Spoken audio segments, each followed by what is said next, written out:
Traders welcome back to my YouTube channel. मैं कुछ technical concept पर वीडियोस बनाने जा रहा हूं जो शायद आपके लिए प्रॉफिटेबल हो।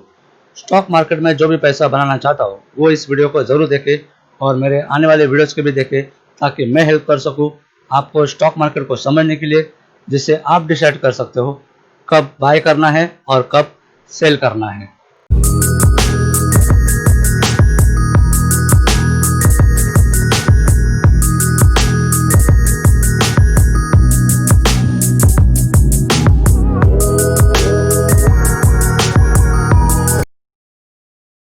बात करेंगे सपोर्ट और रेजिस्टेंस लेवल के बारे में, किस तरह बाइंग पॉइंट हम सपोर्ट के पास देख सकते हैं और सेलिंग पॉइंट रेजिस्टेंस लेवल के पास देख सकते हैं। सपोर्ट एंड रेजिस्टेंस एक बेसिक चीज़ है स्टॉक मार्केट में, लेकिन काफ़ी अच्छी प्रॉफिटेबल हो सकती है अगर हम ठीक तरह से प्राइस लेवल को समझ के प्रॉपरली सपोर्ट ढूंढ पाए तो हमें अच्छा प्रॉफिट मिल सकता है। सपोर्ट और रेजिस्टेंस को समझना बहुत इजी है, मैं आपको बताता हूँ।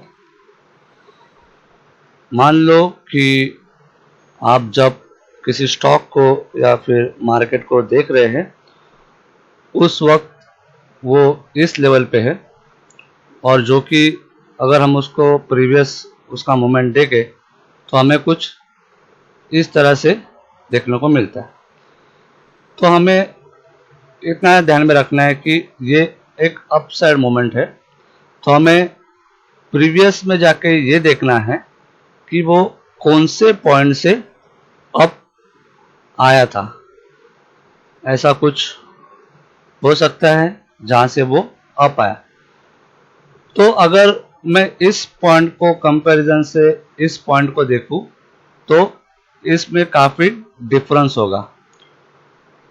तो हमें इतना क्लियर है कि इस पॉइंट पे कुछ बायर्स अवेलेबल है, जिसके वजह से जो प्राइस का जो मूवमेंट है उसमें एक अपसाइड मूवमेंट आ रहा है।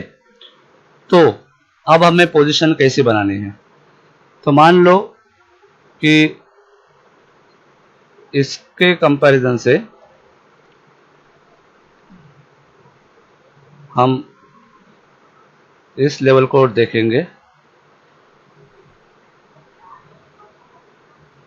तो इस लेवल से ये प्राइस इतने अपसाइड मोमेंट में है। तो हमें मॉनिटर करते रहना है तब तक जब तक वो प्राइस का जो लेवल है या प्राइस एक्शन है वो किसी पॉइंट से गिर के इस लेवल पे आ जाए, तो हम अपनी बाइंग पोजीशन यहाँ पे बनाएंगे। क्योंकि ये पॉइंट से अप मोमेंट आया था तो हम इसी पॉइंट का वेट करेंगे बाय करने के लिए।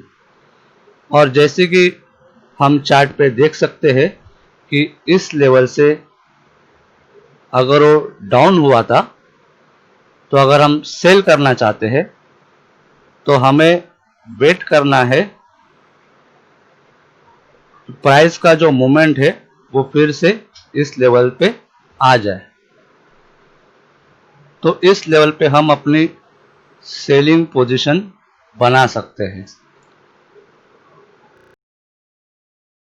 तो गाइज ये जो टाइम फ्रेम है, जो मार्केट ने जो टाइम लिया है किसी पॉइंट से गिरना चालू होके वो इस लेवल पे वापस आ गया है, तो ये जो पॉइंट है या फिर इस चीज़ के लिए जितना टाइम लगा है वो कुछ भी हो सकता है।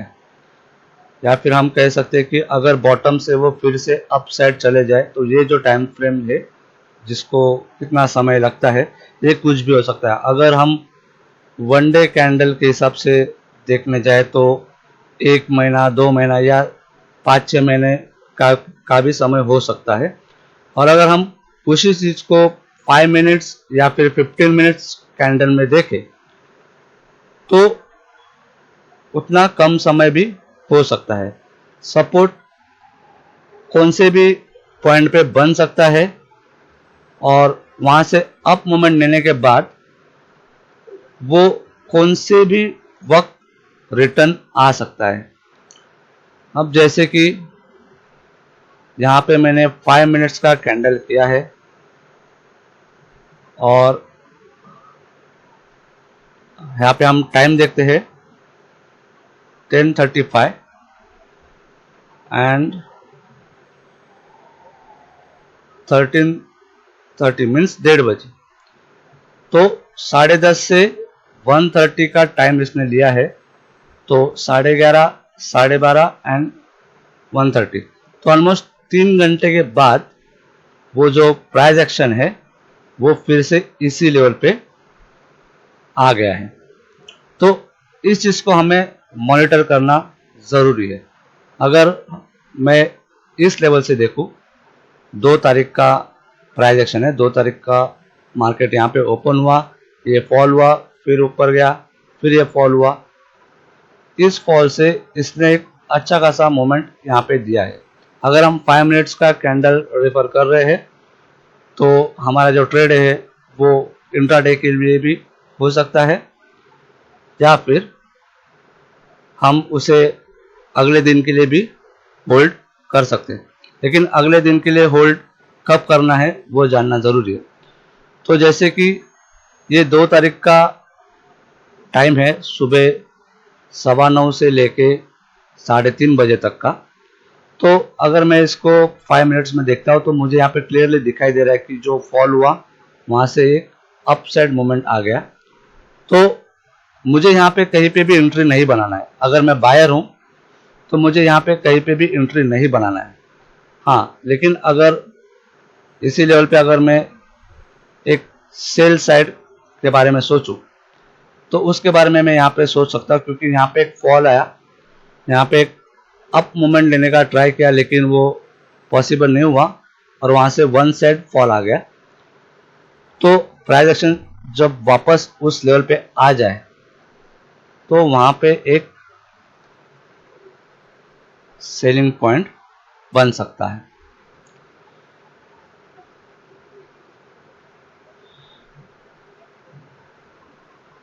ओके, तो जैसे कि मैंने कहा था, अगर हम चार्ट को अलग अलग टाइम फ्रेम के हिसाब से देखें, 5 मिनट्स, 15 मिनट्स, 1 डे, तो हमें सपोर्ट का भी टाइम फ्रेम अलग अलग मिलेगा और हमारा जो वेटिंग होगा वो उस हिसाब से डिसाइड होगा।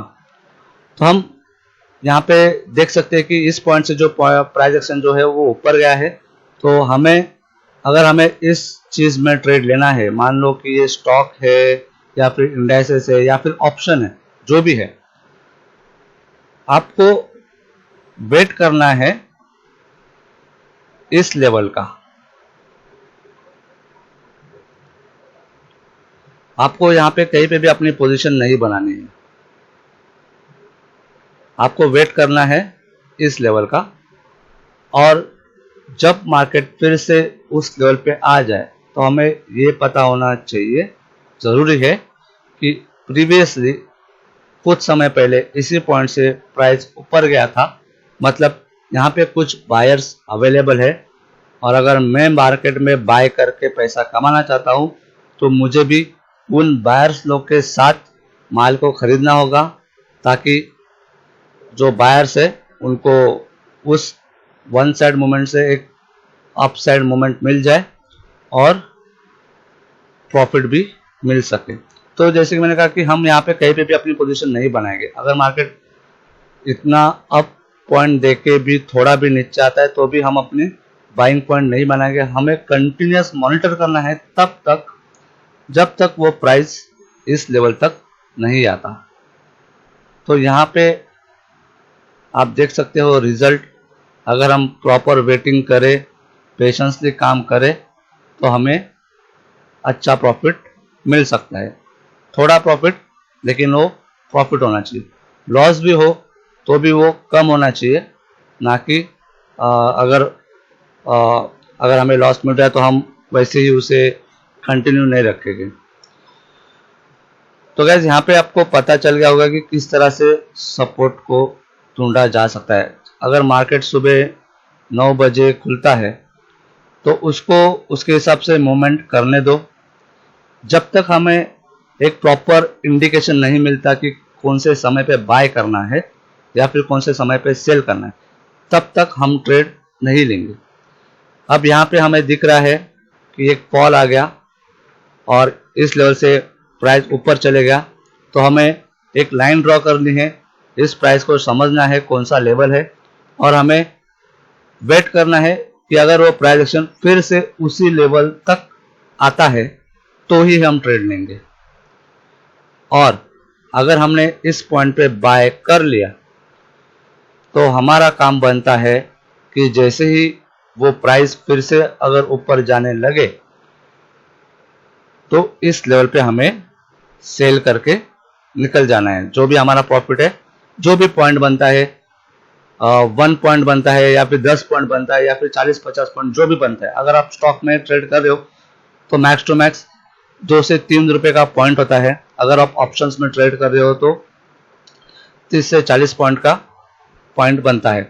तो जो भी पॉइंट बन रहा है हमें वो प्रॉफिट बुक करके उसमें से निकल जाना है, क्योंकि इस लेवल से प्राइस एक्शन गिरा था तो पॉसिबल हो सकता है कि इस लेवल से भी वो वापस गिरना चालू कर दे। हम और भी कुछ एग्जांपल देखेंगे इस चीज को समझने के लिए। तो आप यहाँ पे समझ गए होंगे कि सपोर्ट को किस तरह से ढूंढा जा सकता है। अभी हम और कुछ एग्जांपल देखेंगे इसके लिए। तो गाइस, जैसे कि मैंने कहा था कि ये जो टाइम जो लगता है इस चीज के लिए, वो जो वेटिंग टाइम है, अगर हम वेट कर रहे हैं प्राइस लेवल को इस लेवल तक आने का, तो ये जो वेटिंग टाइम है ये कितना भी हो सकता है। आपको 5 मिनट लगेगा, आपको 15 मिनट लग सकते हैं, आपको 1 या 2 घंटे भी लग सकते हैं, या फिर आपको 2 से 3 दिन भी लग सकते हैं। बस हमें एक चीज का ध्यान रखना है कि अगर मुझे बाय करना है तो मुझे ये सपोर्ट दिखाई दे रहा है तो मैं इसी सपोर्ट पे बाय करूंगा। अगर हम थोड़ा और एग्जांपल देखते हैं,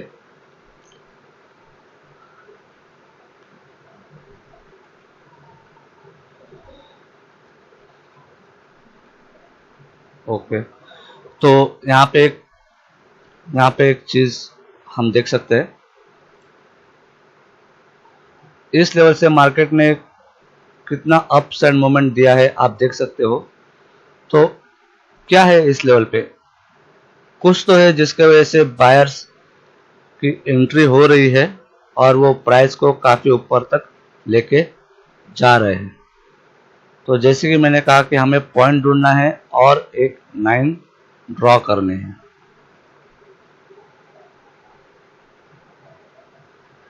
तो यहाँ पे हमें प्राइस का लेवल पता चल गया।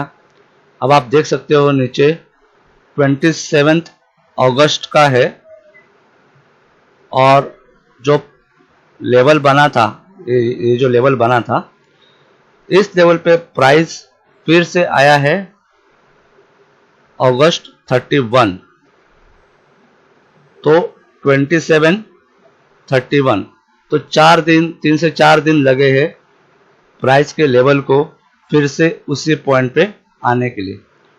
ड्यूरेशन सेम ही है, 5 मिनट का ही कैंडल है, लेकिन मैं आपको यह बताना चाहता हूं कि हमें पेशेंस किस तरह से रखना है ट्रेडिंग करते समय। अगर इस पॉइंट पे मुझे दिख रहा है कि इस पॉइंट से मार्केट का प्राइस ऊपर गया था तो मैं वेट करूंगा, या फिर हमें वेट करना चाहिए प्राइस के लेवल को इसी लेवल पे आने का। इस लेवल पे हम बाइंग पोजीशन बना सकते हैं। आप देख सकते हैं अगर हम कहीं पे भी बाइंग पोजीशन बना सकते थे, बनाएंगे तो हमें कितना बड़ा लॉस आ सकता है। लेकिन अगर हम वही चीज को पेशेंसली काम करके करेक्ट पॉइंट पे बाय करें तो हमें लॉस भी कम होगा और जो हमने पेशेंस रखे थे वो मेंटेन कर सकते हैं। मेंटेन मीन्स अगर मैं यहाँ कहीं पे भी ट्रेड लेता हूँ बाइंग का, तो ये कंटिन्यूस जब फॉल हो रहा है तो उसमें मैं पैनिक हो सकता हूँ या फिर आप पैनिक हो सकते हो और आप अननेसेसरी लॉस आपको मिल सकता है। तो अगर मैं करेक्ट पॉइंट पे बाय करूं तो वहाँ पे वॉलेटिलिटी थोड़ी कम होती है और चांसेस है कि उसी लेवल से प्राइस का लेवल ऊपर चले जाए और मैं कुछ पॉइंट कमा सकूं, ताकि कुछ मार्केट से हम कमा सकते हैं। जैसे कि हमने कहा, हमें मार्केट से थोड़ा कमाना है और मार्केट को थोड़ा देना भी है। आप नहीं भी दोगे तो भी मार्केट ले लेगा, उसी को कहते हैं लॉस। तो हमें लॉस भी कम रखना है और प्रॉफिट भी कम रखना है। ज़्यादा प्रॉफिट के चक्कर में हम अननेसेसरी लॉस को बढ़ा सकते हैं।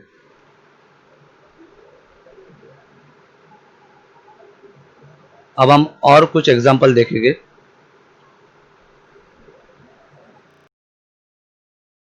आगे के एग्जांपल पे हम एक चीज़ और सीखेंगे कि मान लो कि मैं किसी ऑप्शंस में बाय कर रहा हूं या फिर ऑप्शंस में सेल कर रहा हूं, तो मुझे उस ट्रेड को अगले दिन के लिए होल्ड करना चाहिए या नहीं। उसके लिए मैं आपको यहाँ यहीं पे एक चीज़ दिखाता हूँ जिससे आप खुद समझ सकते हो।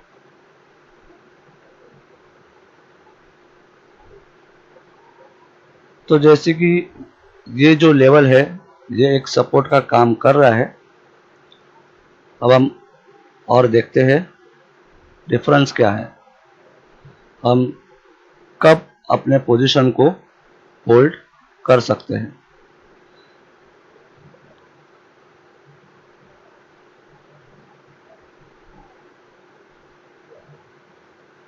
तो यहाँ पे लाइन ड्रॉ कर सकता हूँ।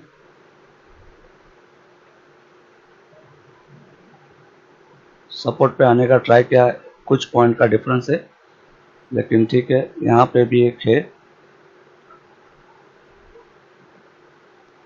और यहाँ पे भी एक है। तो यहाँ पे कुछ चीज़ नोट करने वाली आपको बता देता हूँ ताकि आप समझ जाओगे।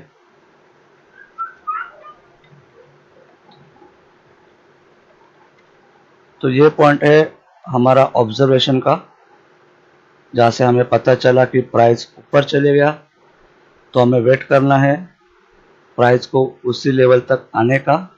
और जैसे कि मैंने कहा कि टाइम कुछ भी हो सकता है, 5 मिनट भी हो सकता है, 15 मिनट भी हो सकता है, 2 या 3 दिन भी हो सकते हैं।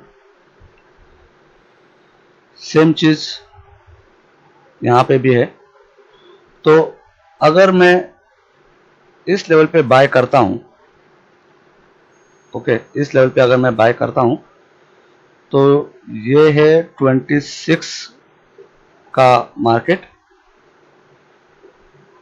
तो इस लेवल पे मैंने बाय किया और ये जो लेवल है 23,200 के आसपास, और उस दिन क्लोजिंग मिली है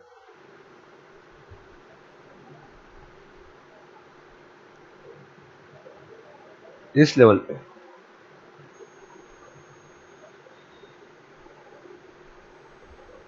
सबसे पहली बात जो जानना जरूरी है, मैंने जैसे कहा था कि जो रेजिस्टेंस जो बन रहा है, जैसे कि यहाँ से गिरा फिर यहाँ से गिरा, तो हम अगर बाइंग सोच रहे हैं तो हमें इस लेवल पे निकलना ज़रूरी है, इस लेवल पे प्रॉफिट बुक करना ज़रूरी है। क्योंकि यहाँ से आप देख सकते हो इसने फिर से रिटर्न नीचे आना चालू कर दिया था, और अगर हम सेल के लिए सोच रहे हैं तो हम इस लेवल पे सेल कर सकते हैं। लेकिन यहाँ पे कुछ ऐसा हुआ जो मार्केट में एक सडन मोमेंट लिया अपसाइड, और जैसे कि हमने कहा अगर हम बाय कर रहे हैं और अगर हमने इस पॉइंट पे सेल नहीं किया, मार्केट अभी तक क्लोज नहीं हुआ है, नीचे आप देख सकते हैं इस वक्त टाइम हो रहा है 1 दोपहर के 1 बज रहे हैं, और हमने बाय किया था 23,200 के आसपास और वो 23,300 के आसपास है। और मान लो कि आप यहाँ पे वेट करते हैं और थोड़े प्रॉफिट का, और लकीली अगर प्राइस अप मोमेंट दे दे और जो क्लोजिंग है वो बाइंग से काफी ऊंचा अपसाइड पे अगर आपको क्लोजिंग मिलती है, हम यहाँ पे मैं किसी चीज को बार बार दोहरा रहा हूं, उसका रीजन एक ही है कि आप उस चीज को अच्छे से समझ सके। तो मान लो आप यहाँ पे प्रॉफिट बुक नहीं कर रहे हैं और आपको अच्छा खासा पॉइंट अचीव हुआ। अब आप नेक्स्ट डे देख सकते हैं कि मार्केट ने गैप अप ओपनिंग दिया है और अपसाइड मूवमेंट दिया है। अब इस चीज को आप ठीक तरह से देखो और एक चीज आपको दिखाता हूं, यहाँ पे जो ये लाइन ड्रॉ की थी, आपने जो है ये जो आपने बाइंग लेवल जो ढूंढा था,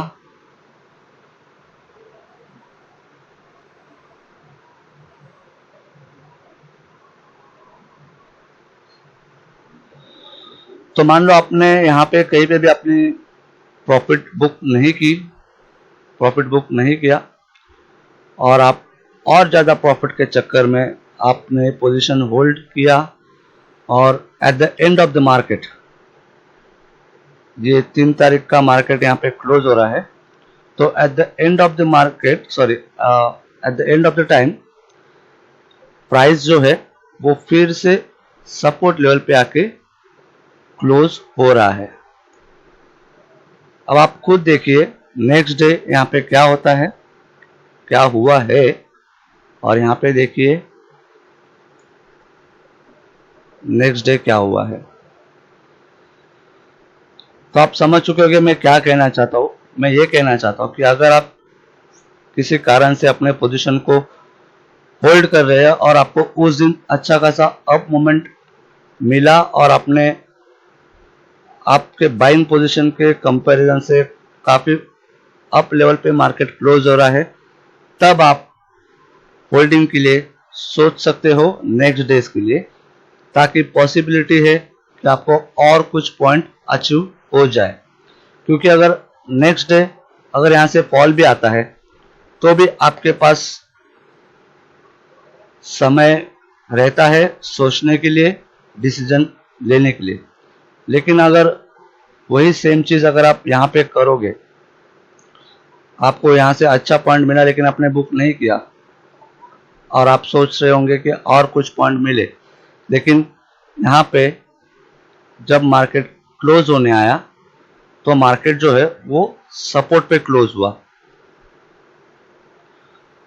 तो अगर मैं इस लेवल पे होल्ड करना चाहूँ तो क्या रिस्क हो सकता है, ये आप यहाँ पे देख सकते हैं। जो इतना बड़ा गैप डाउन मार्केट खुला है, आपको मौका नहीं मिलेगा अपने लॉस को बचाने के लिए। तो अगर आप सपोर्ट पे बाय करते हो तो आपको रेजिस्टेंस पे बेचना जरूरी है। अगर आप रेजिस्टेंस पे नहीं बेचते हो और लकीली अगर आप होल्ड करके अगर आपको अच्छा खासा पॉइंट अचीव हो रहा है और मार्केट क्लोज हो रहा है अपसाइड, तो ही आप नेक्स्ट डे के लिए होल्डिंग रख सकते हो। अगर नहीं, मार्केट बॉटम लाइन पे ही या फिर सपोर्ट पे ही क्लोज हो रहा है तो सेफर साइड वहां से एग्जिट मार के बाहर निकल जाओ। फिर अगले कभी नेक्स्ट टाइम में अगर अच्छा मौका मिल जाए तो फिर से हम बाइंग ले सकते हैं, लेकिन अननेसेसरी यहाँ पे लॉस बुक करने की जरूरत नहीं। यहाँ पे रेजिस्टेंस है तो सेलर ऐसे लेवल पे, इस लेवल से जो मार्केट गिरा तो सेलर इस पॉइंट का वेट कर सकते हैं और इस पॉइंट पे सेल आप सोच सकते हो किसी स्टॉक में या फिर ऑप्शंस में। तो मैंने एक चीज यहाँ पे क्लियर कर दी कि आप कौन से पॉइंट पे होल्ड कर सकते हो और कौन से पॉइंट पे सेल कर सकते हो। अभी हम ऐसे कुछ एग्जांपल देखेंगे जिससे हम डिसाइड कर सके कि हमारा स्टॉप लॉस जो है वो क्या होना चाहिए। स्टॉप लॉस रखना बहुत ज़रूरी है ताकि हम हमारा लॉस बचा सके। तो हम देखते हैं कुछ ऐसे एग्जांपल अब जहाँ पे हम डिसाइड कर सके कि हमारा स्टॉप लॉस कैसा हो। यहाँ पे भी आप देख सकते हैं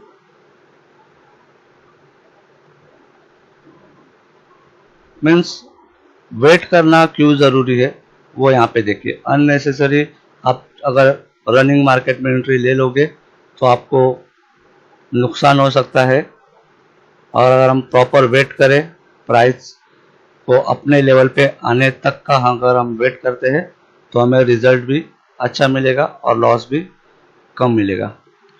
तो देखते हैं अब हम स्टॉप लॉस कैसे डिसाइड कर रहे हैं। यहाँ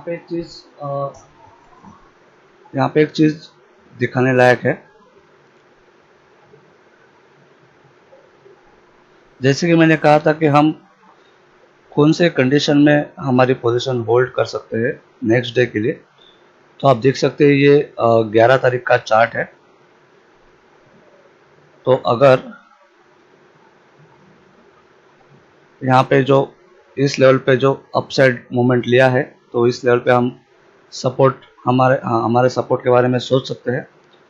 तो मान लो अगर मैं इस पॉइंट पे बाय करता हूँ और मार्केट क्लोज होता है अपसाइड, एक अपसाइड मूवमेंट देके मार्केट क्लोज हो रहा है, तो यहाँ पे हम होल्ड कर सकते हैं ताकि नेक्स्ट डे अगर मार्केट गिरता भी है तो वो हमारे सपोर्ट तक आ सकता है और फिर से हमें पॉइंट मिल सकते हैं, या फिर पॉसिबिलिटी है जैसे पिछले ग्राफ में हमने देखा था कि मार्केट वहीं से अपसाइड मूवमेंट ले ले।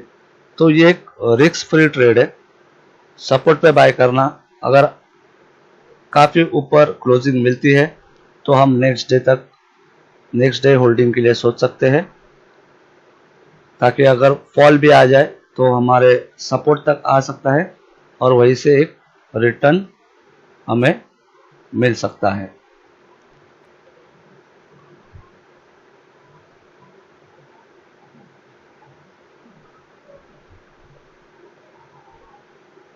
यहाँ पे भी हम सपोर्ट देख सकते हैं। यहाँ से प्राइस एक्शन ऊपर गया तो इस लेवल का हम वेट करेंगे और इसी के आसपास हम सेल करेंगे। जो सेलर है वो इस लेवल पे सेल करेंगे और इस पोजीशन पे एग्जिट मारेंगे। जो बायर है वो इस पोजीशन पे बाय करेंगे और इस पोजीशन पे एग्जिट मार के प्रॉफिट बुक कर सकते हैं। तो सेलर के लिए यहाँ पे एक स्टॉप लॉस दिखा देता हूँ, हम बायर के लिए भी देख लेंगे। तो सेलर के लिए स्टॉप लॉस ये है कि मान लो कि आपने रेजिस्टेंस पॉइंट चुन लिया, आपने देख लिया इस पॉइंट से मार्केट का प्राइस नीचे गया था, आपने वेट किया इस लेवल का और आपको वो लेवल अचीव हो गया, और अगर आपने जहाँ पे आपको एग्जिट करना चाहिए था वहाँ पे आपने एग्जिट नहीं किया, तो ये जो प्राइस लेवल है ये अब जाएगा प्रीवियस रेजिस्टेंस पे, जो कि है इस लेवल पे।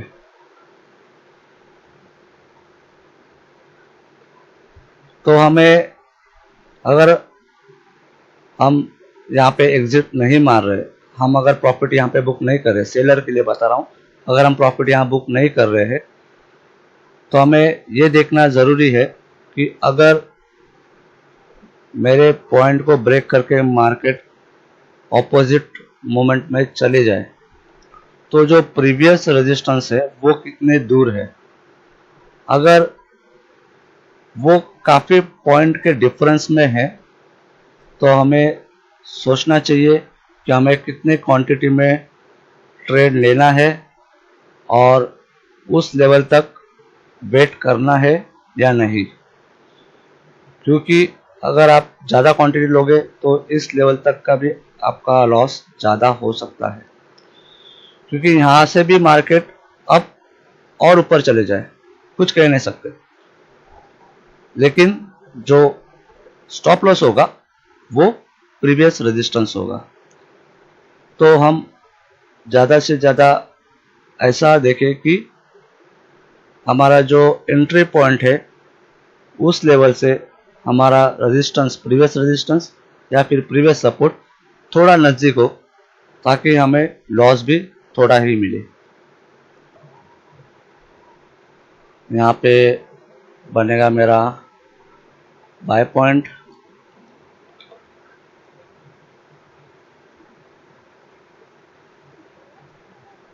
यहाँ पे बनेगा मेरा सेल पॉइंट।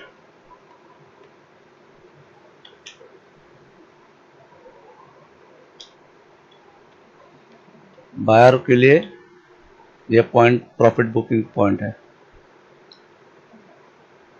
फिर से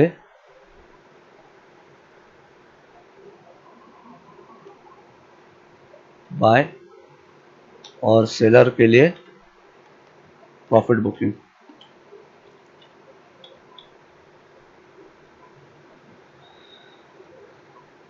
तो बायर लोगों के लिए ये बाय पॉइंट बनता है, सेलर के लिए ये सेल पॉइंट बनता है। बायर के लिए ये पॉइंट प्रॉफिट बुकिंग है और सेलर के लिए ये पॉइंट प्रॉफिट बुकिंग है। तो सेलर के लिए हमने देखा कि स्टॉप लॉस कैसे रखना है। अब बायर के लिए स्टॉप लॉस देखते हैं। तो गाइस, बाइंग साइड पे हम स्टॉप लॉस कैसे डिसाइड करें वो देखेंगे। उसके लिए मैं चार्ट प्रेफर करूँगा रेमंड का। तो रेमंड में हम यहाँ पे देख सकते हैं एक यहाँ पे सपोर्ट लेवल बन रहा है। तो अगर मान लो कि मैंने इस पोजीशन पे बाय साइड लिया है अप साइड के लिए, और मैं यहाँ पे प्रॉफिट बुक नहीं कर रहा हूँ, और प्राइस जो है वो फिर से उस लेवल पे अगर आ जाए, या फिर मान लो मैंने यहाँ पे बाय नहीं किया और मैंने यहाँ पे बाय किया और मैंने प्रॉफिट बुक नहीं किया, या फिर मैं जब मार्केट को देख रहा हूँ तब वो इस पॉइंट पे है और मैं वेट करता हूँ इस लेवल का, तो यहाँ पे मैं बाय करूँगा और मैं स्टॉप लॉस डिसाइड करूँगा उसका प्रीवियस सपोर्ट। तो उसके प्रीवियस सपोर्ट के लिए हम थोड़ा पीछे का चार्ट देखेंगे जहाँ पे हमें उसका सपोर्ट पता चले। ओके,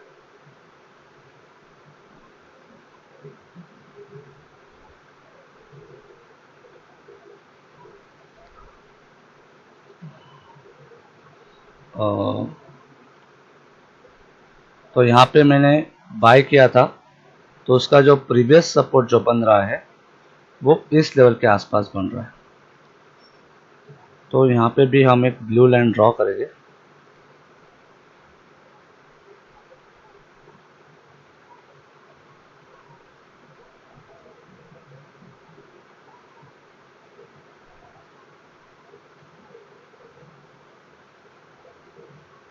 ओके, तो इस सपोर्ट पे हमने बाय पोजीशन ले ली है और मार्केट का प्राइस ने सपोर्ट तोड़ दिया है। तो अभी हमारा स्टॉप लॉस बनता है उसका नेक्स्ट सपोर्ट। तो अब ये प्राइस लेवल है 296 का और ये लेवल बनता है 272 का। तो 20 से 22 पॉइंट का कुछ डिफरेंस है। तो हम हमारे क्वांटिटी के हिसाब से स्टॉप लॉस डिसाइड कर सकते हैं, या फिर जो प्रीवियस सपोर्ट है उस हिसाब से हम हमारी क्वांटिटी डिसाइड कर सकते हैं कि हमें कितने क्वांटिटी में ट्रेड लेना है। तो यहाँ पे प्राइस जो है वो नेक्स्ट सपोर्ट तक आ गया है। अगर वो नेक्स्ट सपोर्ट को भी क्रॉस करता है, प्राइस जो है वो अगर यही से सपोर्ट तोड़ने के बाद किसी पॉइंट से अगर यही से अप मूवमेंट लेता है तो वेल एंड गुड, या फिर वो अगर हमारे प्रीवियस सपोर्ट तक पहुंच जाए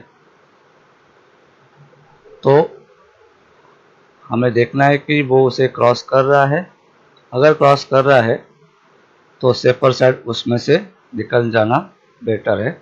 20 से ₹22 का जो स्टॉप लॉस है, जो लॉस हुआ है, उसे एक्सेप्ट कर लो, क्योंकि अगर आप उसे एक्सेप्ट नहीं करोगे तो आपको बड़ा लॉस हो सकता है और आगे हम सोच नहीं सकते कि और ये कितना नीचे जा सकता है। तो इस तरह से बाइंग साइड के लिए हम सपोर्ट फाइंड करके उसका जो स्टॉप लॉस है वो हम उसका प्रीवियस सपोर्ट को सेट कर सकते हैं। लेकिन अगर जैसे कि यहाँ पे 20-22 पॉइंट का डिफरेंस है, अगर यहाँ पे 60-70 पॉइंट का डिफरेंस होता है तो हमें ज़्यादा क्वांटिटी में ट्रेड नहीं लेना है, क्योंकि इसके बाद अगर वो ब्रेक करता है तो जो फॉल आएगा वो अनकंट्रोलेबल हो जाएगा और ज़्यादा क्वांटिटी होने के रीज़न से हमें बड़ा लॉस मिल सकता है। तो आई होप आप इस वीडियो को समझ चुके होंगे, सपोर्ट एंड रेजिस्टेंस को कैसे फाइंड करना है एंड किस तरह से हमारी बाय पोजीशन एंड हमारी सेल पोजीशन को चूज करना है। बायर्स के लिए स्टॉप लॉस बनेगा प्रीवियस सपोर्ट और सेलर्स के लिए स्टॉप लॉस बनेगा प्रीवियस रेजिस्टेंस। अगर प्रीवियस सपोर्ट बहुत दूर है, ज़्यादा पॉइंट के डिफरेंस में है, तो हम कम क्वांटिटी में बाय साइड को ट्रेड करेंगे। ठीक उसी तरह अगर हम सेल कर रहे हैं और जो प्रीवियस रेजिस्टेंस है वो काफ़ी बड़े पॉइंट के डिफरेंस पे है, तो हम कम क्वांटिटी में सेल करेंगे, ताकि अगर प्राइस मूवमेंट हमारे सेकंड रेजिस्टेंस या फिर सेकंड सपोर्ट तक पहुंचे तो हम कम लॉस में वहां से बाहर निकल सकते हैं। अगर मान लो यही चीज़ अगर इस लेवल पे आती है, अगर सपोर्ट इस लेवल पे होता, जो ये सपोर्ट यहाँ बना हुआ है वो अगर यहाँ बना हुआ होता तो हम थोड़ी ज़्यादा क्वांटिटी में ट्रेड यहाँ पे ले सकते हैं। लेकिन अब ये थोड़ा ज़्यादा पॉइंट के डिफरेंस में है तो हम क्वांटिटी थोड़ी कम लेंगे। तो आई होप आपको वीडियो पसंद आया होगा, समझ में आया होगा। मैंने काफ़ी चीज़ें बार बार रिपीट की है। सपोर्ट को कैसे आइडेंटिफाई करना है, स्टॉप लॉस कैसे डिसाइड करना है, रेजिस्टेंस को कैसे आइडेंटिफाई करना है, स्टॉप लॉस कैसे डिसाइड करना है। अगर हम ऑप्शंस में ट्रेड ले रहे हैं तो कौन से कंडीशन में हमें नेक्स्ट डे के लिए होल्ड करना चाहिए और कौन से कंडीशन में हमें होल्ड नहीं करना चाहिए। तो आई होप आपको वीडियो पसंद आया होगा। नेक्स्ट वीडियो में हम बात करेंगे कि अगर ये पॉइंट से मेरा बाइंग मिस होता है तो जो मार्केट ऊपर के तरफ जा रहा है तो उस ट्रेंड में हम किस तरह अपनी बाइंग पोजीशन और सेल पोजीशन बनाएंगे, इस पे बात करेंगे हम नेक्स्ट वीडियोस में। Thank you.